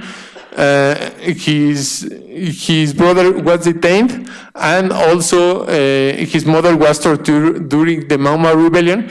He, after the rebellion, will have a lot of problems with the Kenyan politics, like Daniel Arap Moi and Jomo Kenyatta. He will be in jail a lot of time. In jail, he wrote The Devil in the Cross. It's a very funny novel, but it's a very hard critic to the government of Kenyatta and Moi. One of the most important theater plays is the trial of Dedan Kimathi. Dedan Kimathi, as I was saying, was one of the principal leaders of the Mau Mau rebellion, and he was hanged in public in 1956. But he received a judgment, and this is where Ngugi started writing. He wrote about a pride, Dedan Kimathi, that was always confronting the British authority. No, so he gave this idea that the Kenyans have to confront the authorities or to confront the Europeans or this idea of Occident, of another authority, in order to construct something for them. He also rescued the forgotten of history. These people in the urban areas and also in the agricultural areas that gave information, weapons, and food to the Mau Mau rebels. The rebels were in the camps, were near Mount Kenya, and they don't have access to weapons, to food, so they have to take access of this with the women, with the kids, and also this kind of people is always appearing in the Ngugi novels. At last, I want to rescue the paper of women, because I think that women have to be in this idea of the construction of nationalism in Kenya. The women were surprised for the colonialist authorities, because the last year of the independence, 1955 to 1956, the last year of rebellion, 1955 to 1956, it's when the women took the weapons. A lot of men were detained, were in jail, were tortured, were killed, and the women started to take the weapons in order to make the Mau Mau rebellion survive. So they were those who fought the last months, the last year of the rebellion, and they didn't have an important paper in this construction of nationalism in Kenya, but I think that it's time that the history rescue the paper of women. There is a photographer nowadays that he makes modern art, Osmane Baya, I think it's the name, and he is rescuing all this idea. He have a series of photographies where there are a lot of women with big hair, and he said that it was in the hair where they hide the weapons for the Mau Mau rebels.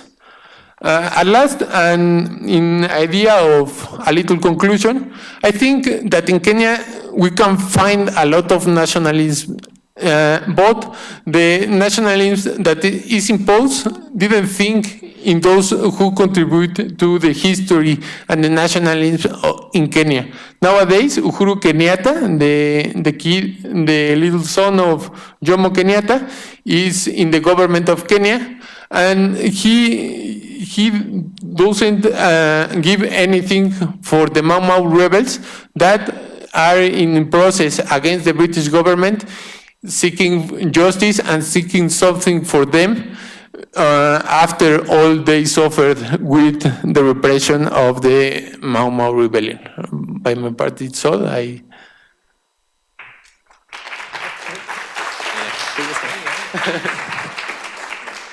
Thank you very much, Master Sacristan, for its analysis about identity, national identity of Kenya, and the importance of Mau Mau rebellion in this social construct.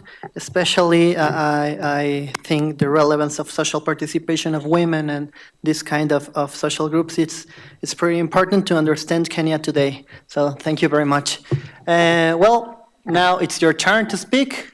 I'm sure these two reflections should have a a lot of questions for you, so it's your turn. Right now we have around 20 minutes for this part of the event.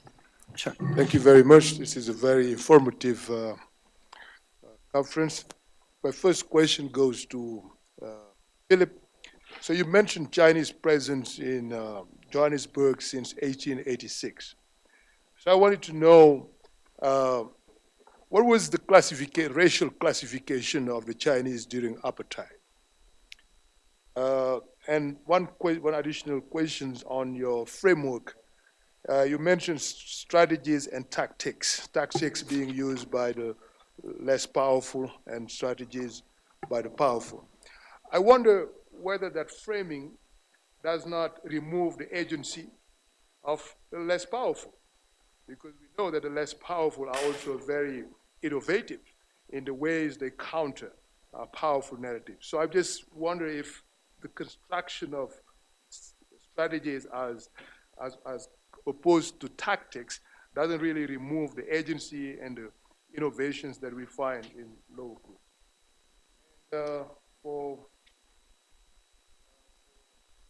You mentioned ethnicity being used in the colonial era by the British government to divide and rule. Right? I wonder if you can tell us a little, some connections between that politicization of ethnicity and the current ethnic tensions that we find in political times, for example, between the East Africa. Thank you very much.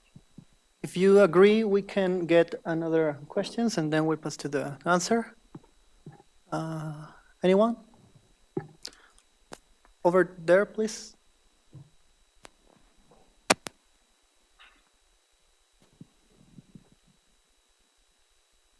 Well, thank you for some two brilliant presentations. My name is Mutonya, I'm from Kenya. And I hope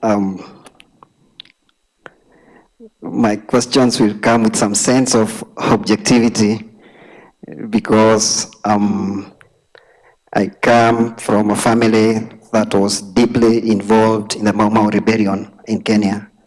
Both my father and my mother were part of this resistance movement.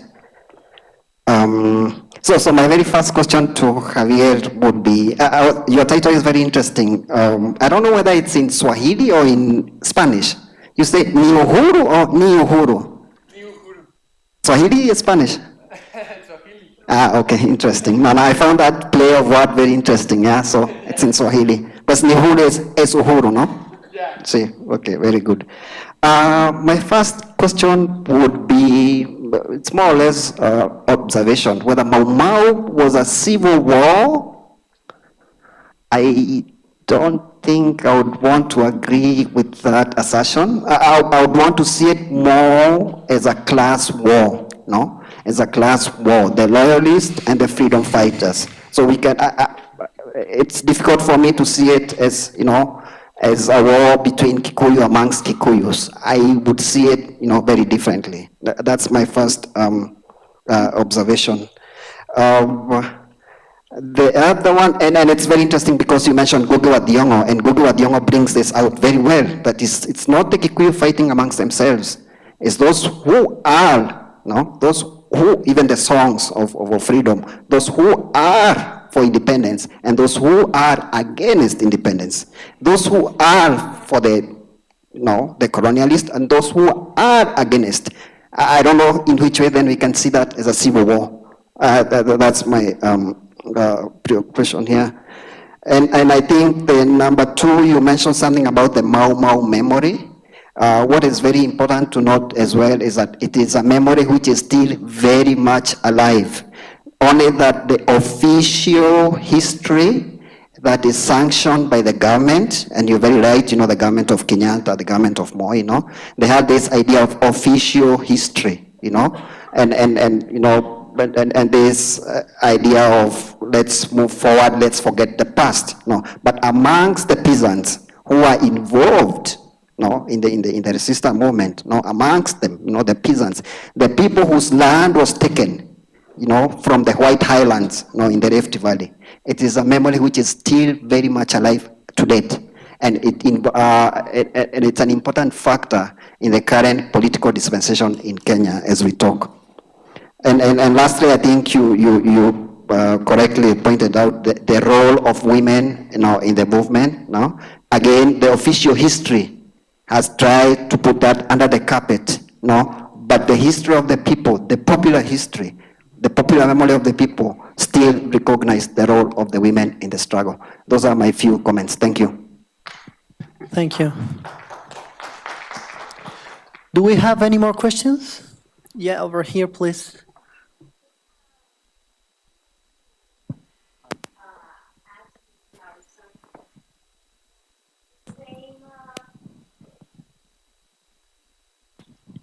You have talked about Chinese investment in Johannesburg and especially in South Africa, but how it is also is the same the same replica, the same example in other cities of Africa, in other states of Africa, like for example in Dakar or in Ghana. How is the Chinese repeating the same model?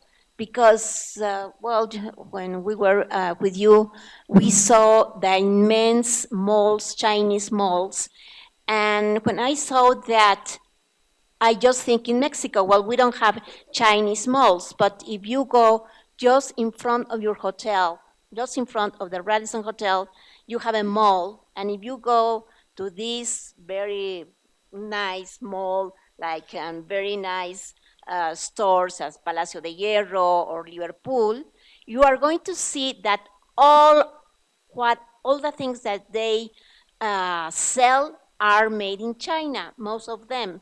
Even like, for example, in toys, Fisher, they are made in China, and many years ago they were made in USA, and some, for example, in textiles, some were made in Mexico, but all of them came from China. And you can see, to make a sociological, it will be very interesting if you go there and see what do they sell. You are going to see that maybe we don't have as Chinese malls. It seems like our Mexican malls, but most of the things that they sell there come from China. So my direct question is that this model in South Africa, how it repeats in Senegal, in Ghana, in Tanzania, and in other countries. Have you seen that, or you haven't made the research in how it is going? And I think this is very important to see how China is introducing their things, how it is taking every day more influence, not only in Africa, but in Latin America, and I don't know if Europe well, in USA also, most of the things are made in China. Thank you very much. Thank you very much. We have around 5 minutes for each answer. We start with Professor Harrison, please. Thanks for the questions. Let me just quickly start with the chair's question about gentrification and whether the Chinese presence has anything to do with gentrification. I think that gentrification is a very limited framework to think through the issues in Johannesburg. Johannesburg has such profound social and socio-spatial inequality. The UN Habitat recognizes it as the most unequal large city in the world. Our Gini coefficient is 0.7. Yeah, there's gentrification happening, but essentially it's much deeper and more embedded processes which have created the spatial inequalities that we're really struggling to resolve. The market obviously operates, and there's some areas of where market processes through gentrification is leading to more exclusion, but it's part of a much, much bigger story. I can't see that the Chinese in particular are driving gentrification. What's tended to happen is that the poorer, more vulnerable Chinese have moved into the poorer areas. The wealthier have moved into the high-end areas, might be pushing up the prices somewhat. But there's a much deeper and more profound story to be told around inequality in the city of Johannesburg. In terms of racial classification, now, this is a very, very interesting story. I can't go into it. Because in 1950, when the Population Registration Act was put in place, when the apartheid government came to power, they essentially classified the population into 4 groups: black, white, Indian, colored meaning mixed race. So what did you do with the Chinese? They didn't really know. There was an argument they should be classified as colored. There was another argument they should be classified as Indian. They couldn't classify them as Chinese because then they'd have to provide a whole new set of separate facilities for the fairly small population group. And so Chinese ended up being classified as both Indian and colored. But then in the late 1960s, early 70s, the apartheid government forged quite a strong political connection with Japan. There weren't many Japanese in the country, but you couldn't recognize Japan as such an important trading and political partner, and when the Japanese came to South Africa, treat them like second-class citizens. So they gave the Japanese an extraordinary title called honorary whites, meaning they could live in white areas and go to white facilities. But how do you tell the difference between Chinese and Japanese? So it created a huge problem for the apartheid government. And so in the end, pragmatically, they had to accept from the 1970s that Chinese with special permits could live in white areas and use white facilities. So it's a very, very complex story. Then matters got quite complicated after the end of apartheid, because the question is, to what extent were Chinese historically deprived in South Africa, and should they qualify for black economic empowerment preferential policies? And of course, some Chinese indeed were prejudiced during the apartheid era, and others possibly benefited. It's an immensely difficult issue. It became very controversial in South Africa. So eventually the court said Chinese who lived through apartheid could qualify, but obviously not new Chinese. They didn't live through apartheid. So these issues are complicated, and they persist. But so anyhow, that's more for interest in a way.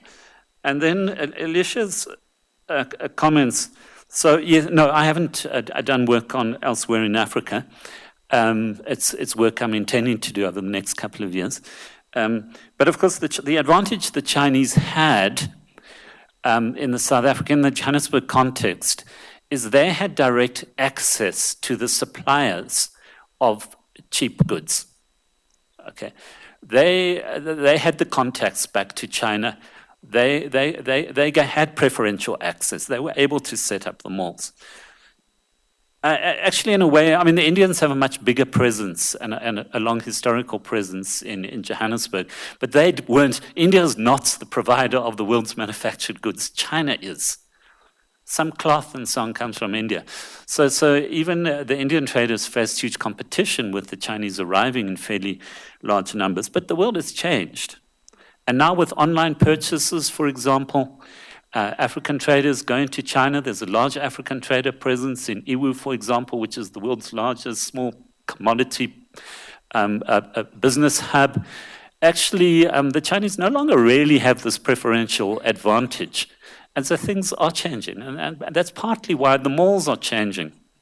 And to some extent, of course, the Chinese are providing the wholesale for groups, but not always. And there are very significant new contacts now between traders from all over Africa back into China. So we've seen things are changing. I didn't have time to go into what's happening in those malls. Under pressure, people do interesting things. They're branding now. Previously, there was no branding by the Chinese. It was just cheap goods coming in bulk. Now actually, it's branding. So the malls are starting to look different. And it's not just Chinese names now, it's English names, and they're forming partnerships with all sorts of other groups. And the Chinese are not, because of the competitive pressures in Johannesburg, they're beginning to disperse into Southern Africa. I don't know about other countries in Africa, but the original developers of the malls in Johannesburg now have malls in other cities in South Africa, in Zimbabwe, I'm not sure about Mozambique, in Botswana, and so on. So their business strategy is evolving. Joburg is still something of a hub, but it's not the only presence any longer. So the economic conditions are shifting the landscape quite significantly. Just one other small thing. The Chinese presence, I'm talking about the new corporate presence, the SOE presence in South Africa is different from the Chinese presence elsewhere in Africa. The Chinese elsewhere in Africa are investing in mining and are investing in infrastructure. Largely, they're also investing in telecommunications and other services. South Africa has an advanced infrastructure. They're not investing. Maybe our president has a dream of fast rail. Maybe they might invest in fast rail, don't know. But they're in South Africa for other reasons.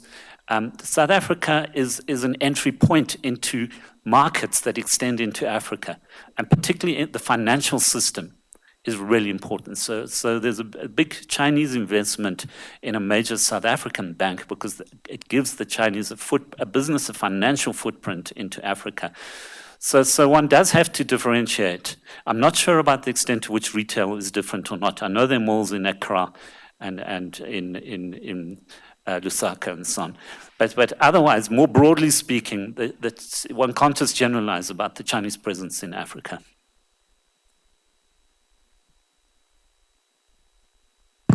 So I'm going to start with the comments of Maina. First, the title of the conference of this little speech, it was New Huru, because I was basing the title in the book of Oginga Odinga, Is This Independence, in New Huru. That was written after the independence of Kenya, and it's a criticize to the independence regime of Jomo Kenyatta.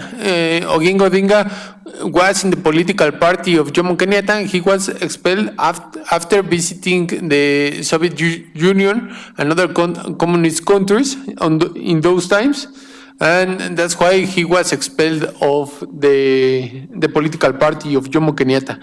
I think that in the beginning, you can have an ethnic division after the state of emergency.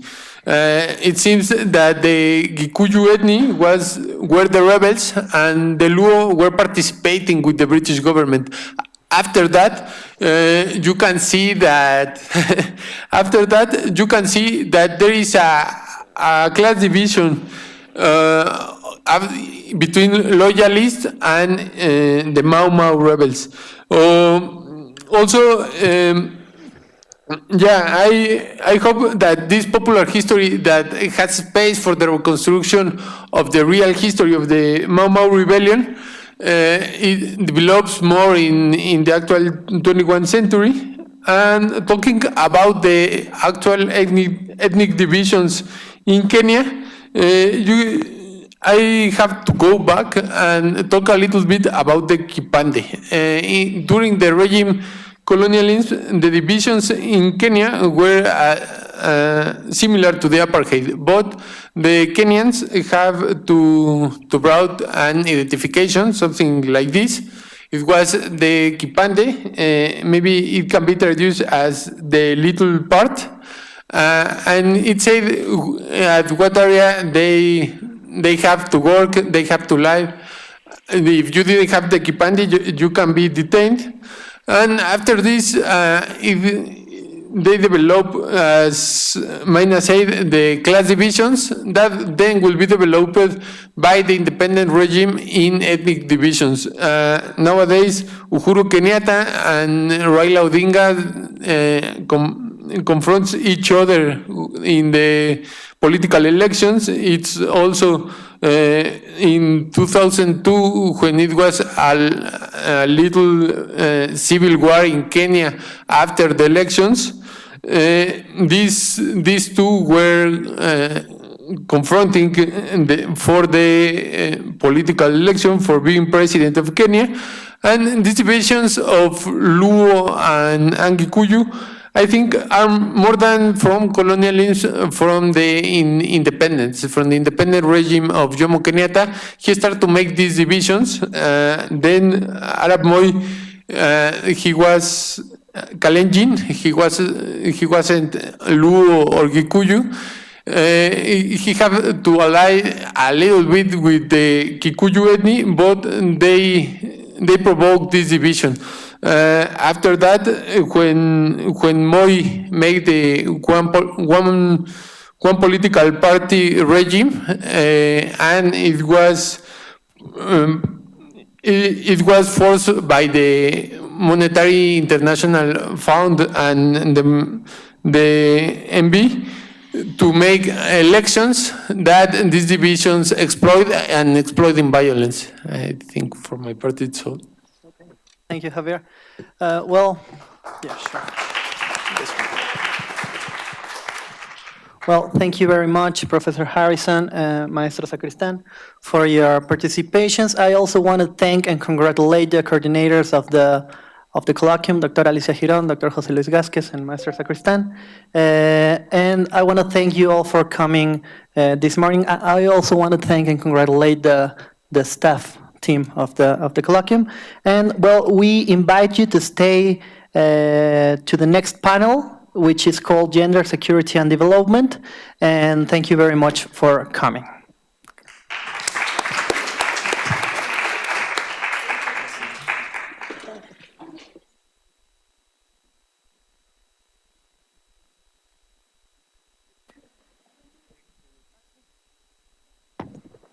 For everybody, the next panel is going to be at 1:50 p.m. So we see each other here again. Okay.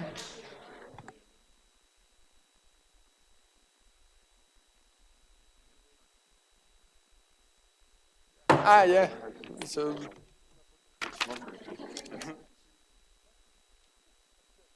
Ya levanto.